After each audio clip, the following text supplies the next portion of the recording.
बिस्मिल्लाहिर्रहमानिर्रहीम अस्सलाम वालेकुम। मैं हूं करामत मुगल और मेरे साथ हैं खालिद जमील साहब, सीनियर जर्नलिस्ट हैं, ब्यूरो चीफ एफबीएन न्यूज़ के। बहुत शुक्रिया खालिद साहब आपके वक्त। बहुत अहम डेवलपमेंट्स इस वक्त जारी हैं। एक तो केपी हाउस को सील कर दिया गया है, इसका असर क्या होगा और क्यों किया गया। दूसरी जानब इमरान खान से मुलाकातों पर पाबंदी। कॉन्फ्रेंस तो यहाँ इस्लामाबाद में हो रही है, अडयाला जेल यहाँ से कम अज़ कम भी 50 किलोमीटर से ज़्यादा दूर है। पाबंदी लगा के क्या करना चाह रहे हैं। और तीसरी जानब जो पॉलिटिकल उफक पर इस वक्त डेवलपमेंट्स चल रही हैं, उस हवाले से आपसे बात करेंगे कि गंडापुर साहब जो हैं, उनने कल जो तकरीर की, कारकुन मुतमिन क्यों नहीं हो रहे, क्यों गुस्सा किए जा रहे हैं। वो शख्स जो पेशावर से निकला, 16 घंटे उसने आंसू गैस के शेल बर्दाश्त किए, यहाँ तक पहुँचा, फिर केपी हाउस गया। आगे वो क्या स्टोरी है वो तो आने वाला वक्त बताएगा, जब वो पॉलिटिकल कमेटी से खबरें बाहर आएंगी कि उन्होंने अपनी पॉलिटिकल कमेटी के सामने क्या बयान दिया और क्या सच बोला है। कारकुन गुस्से में कि उन्होंने पूरा सच नहीं बोला। दो तीन चीजें आपने कर लिया। गंडापुर साहब से शुरू कर लेते हैं। जी ये देखें, सबको मालूम है कि गंडापुर साहब कहाँ थे, किन के पास थे। जी सबसे पहला नुक्ता तो ये है कि अगर गंडापुर साहब अरेस्ट नहीं थे, जेर हिरासत नहीं थे, मुगवी नहीं थे, तो फिर जो पहले दिन शाम को पॉलिटिकल कमेटी का इजलास हुआ जिसमें ये कहा गया कि ये डिमांड की गई है कि फौरी तौर पर आप एहतजाज ख़त्म करें तो अली अमीन गंडापुर को रिहा कर दिया जाएगा। यही जी स्टेटमेंट जारी हुआ ना पॉलिटिकल बिल्कुल। कमेटी का। तो फिर क्या वो फ्रॉड था?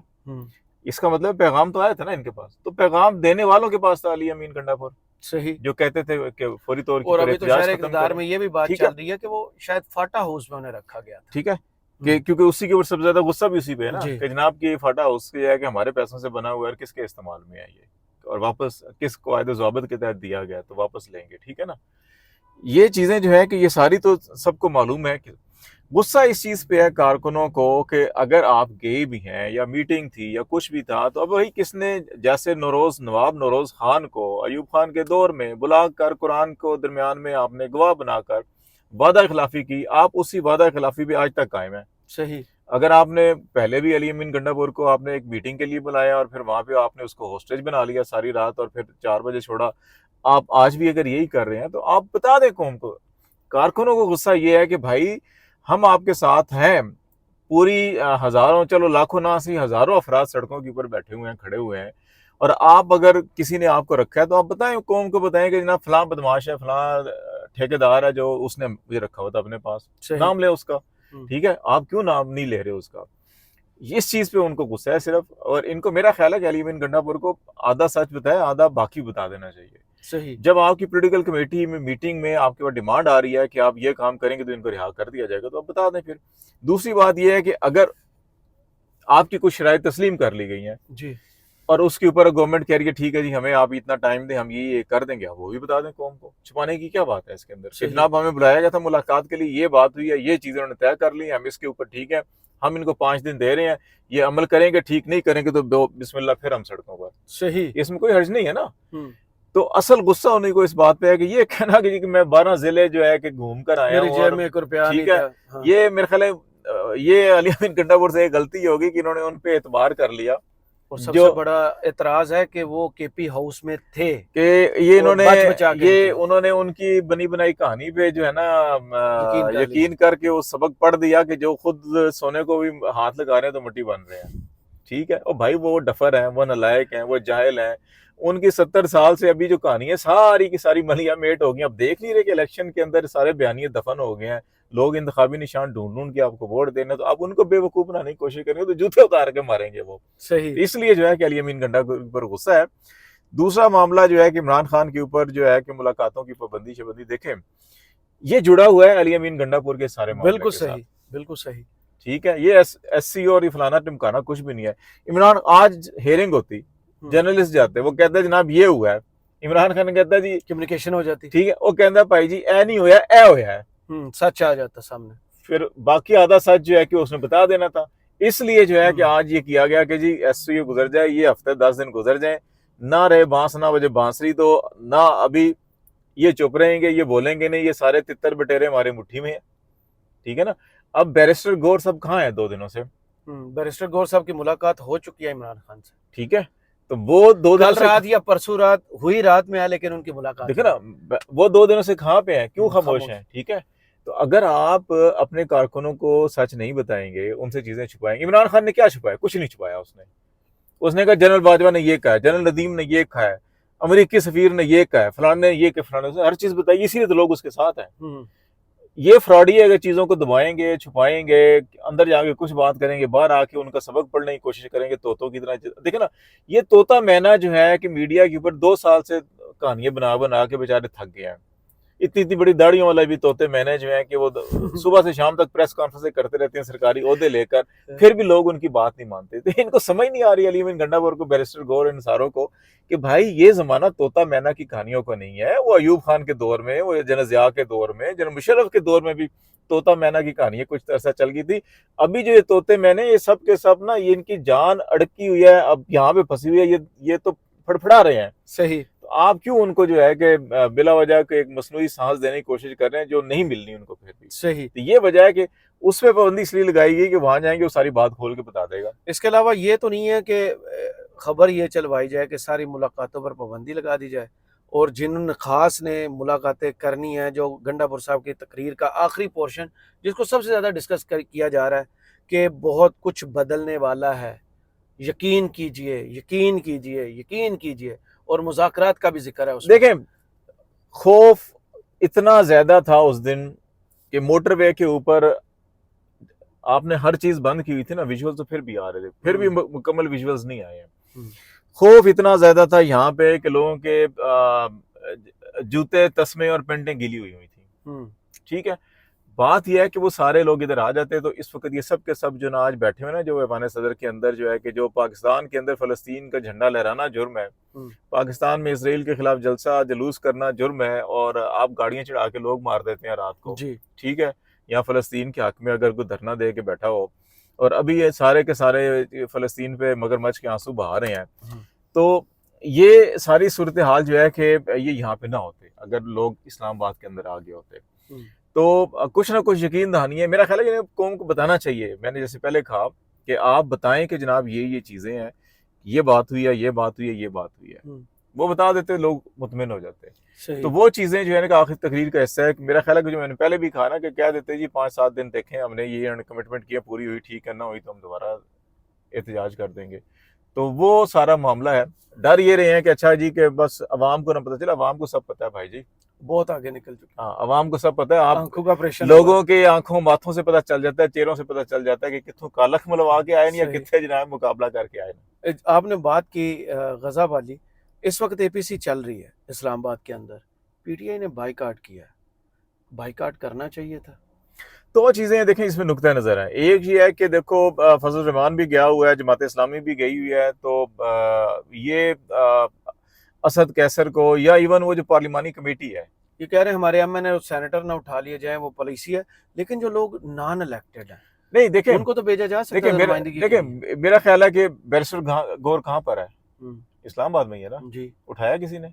नहीं। फिर तो आपकी जो उसमें जो खसूसी कमेटी बनी हुई है स्पीकर की, उसमें जो 2-3 लोग नामजद थे, आपका सेनेटर शिबली फराज है, कायदे अवान है, वो तो हिफाजती जमानत करवाने पेशावर पहुंचे। ठीक है ना, चलो जो मुकदमात में वो तो ठीक है, जो नहीं है तो उनमें से किसी एक को भेज देते, जो नॉन इलेक्टेड है। ठीक है, उनका मौकफ ये है कि जनाब ये सारा कब्जा ग्रुप है। सही। वो जो बात के आप क्रिकेट स्टेडियम में कोई झंडा लहरा दे तो काबिल दस्तराजी जुर्म करार दे के आप अंदर कर देते हैं। आप यहाँ पे जना एवेन्यू के ऊपर अगर कोई मुजाहरा करता है तो आपके जो है कि सरकारी ओहदेदार गाड़ियों समेत चढ़ा देते हैं, नौजवानों को मार देते हैं। ठीक है, उनको पता भी नहीं पर्चा हुआ है कि नहीं हुआ, सजा हुई है कि नहीं हुई है उनको। ठीक है, आप कत्ल कर देते हैं लोगों को, कश्मीर के हक में मुजाहरा करने वालों को।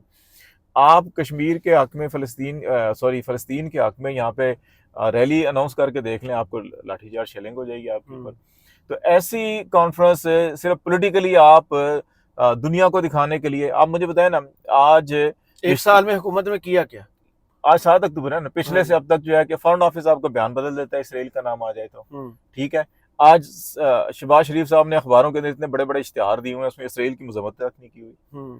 तो फिर काहे का आप क्या करना क्या चाहते हैं? ठीक है ना, तो नवाज शरीफ को भी आज फिर धूप लगाई गई है। आपको देख के कैसा लगा? नवाज शरीफ साहब वक्फे से निकाल लेते हैं, धूप लगा के वापस रख देते हैं। मुझे मेरी तो नजर उनकी गर्दन की झुर्रियों पे नजर पड़ी थी कि जिसको छुपाने के लिए मफरल नहीं उतार रहे। हाँ, तो वो जो है कि नवाज शरीफ कितने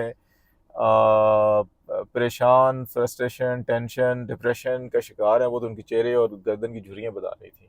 मैं तो वो वो जो देख रहा था। तस्वीर जारी की गई है, एक सोफे पर मौलाना फजल रहमान, उनके बाजू में बिलावल भुट्टो और सामने जनाब आसफ जरदारी साहब और नवाज शरीफ साहब बैठे हैं। साइड पर आपने शहबाज शरीफ साहब को, इसाक डार साहब को देखा। तो वो तस्वीर देख के क्या तबसरा बनता है कि ये अंदर से एक ही है या मौलाना साहब अभी भी लाइन चेंज करेंगे? देखिए, उस तस्वीर से देखकर मैंने जो पहला तासुर लिया वो ये तासुर कल लिया आपने मेरे भी लाग में जिक्र किया था ना कि नवाज शरीफ साहब को आ जाना चाहिए।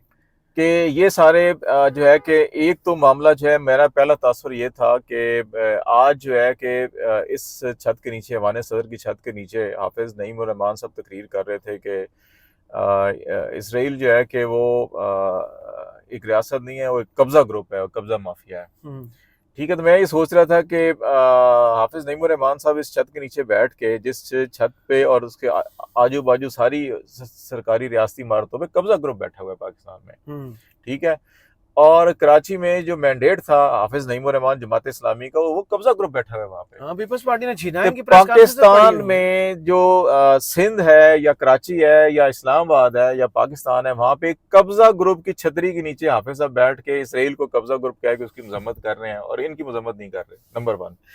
नंबर 2 जो है कि जमात इस्लामी के मीर बनने से पहले वो बहुत मजम्मतें करते रहे हैं, प्रेस कॉन्फ्रेंसेस करते रहे हैं, मेयरशिप कराची की छीनी गई, हमारे वोट छीने गए, सब कुछ करते गए। अमीर बनने के बाद वो बदल गए। दूसरा जो है कि मैंने ये जो इंप्रेशन लिया, मैंने कहा कि ये सारे लोग बैठे हुए कह के लगा रहे हैं, क्या इस बात पे लगा रहे हैं कि आज फेडरेशन के मरकज के अंदर ये बैठकर फेडरेशन की एक इकाई को ताले लगाए गए हैं? जी, ठीक है, केपी हाउस को। एक मेरा तल्लुक खैबर पख्तूनख्वा से है, जी, ठीक है, आपने खैबर पख्तूनख्वा को ये पैगाम दिया है कि आप हमारे तमाम वफाक के जितने भी महकमे हैं, चाहे वो FIA है, चाहे वो इंटेलिजेंस एजेंसीज के हैं, चाहे वो दिफा के हैं, आप उनको ताले लगा सकते हैं। इसका मतलब है सही, सूबे में, ठीक है ना, उनकी उनकी टेरिटरी है ना, वहां भी वो ताले लगा दें कि जनाब आपने ये वायलेशन ये किया, तो ये खिलाफ खतरनाक वर्जी काम। किया, कर सकते हैं ना फिर।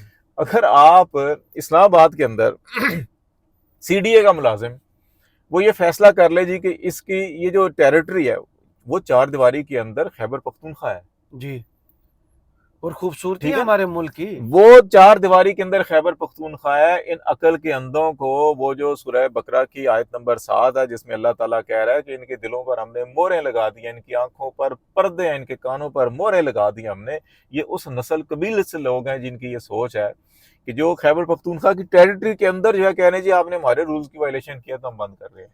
तो तुम होते कौन हो?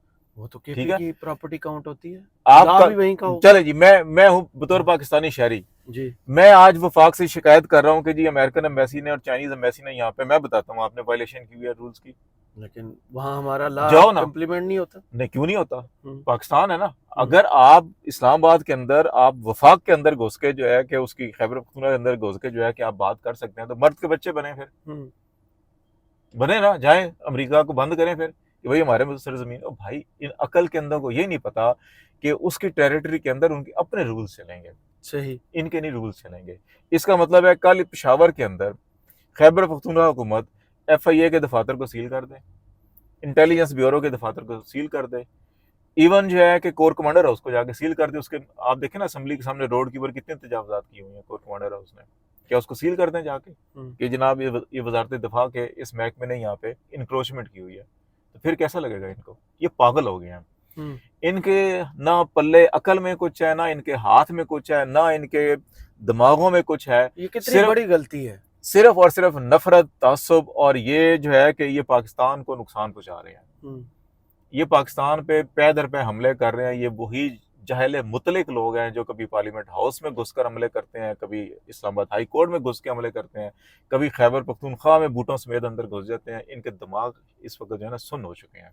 सही, ये बहुत बड़ी गलती है मेरे ख्याल में तो, कि आप वफाक को जोड़ने वाली चीज़ों को अब तोड़ना शुरू कर दें और डायरेक्ट मैसेज दे दें कि वफाक के लिए आपके तमाम रास्ते हमने ब्लॉक कर दिए हैं और ताला लगा के अब हमने आपको इधर आने नहीं देना। बहुत शुक्रिया खालिद जमील साहब आपके वक्त का। कमेंट्स बॉक्स में ज़रूर बताइए वीडियो आपको कैसी लगी। इजाज़त दीजिए, अल्लाह हाफ़िज़।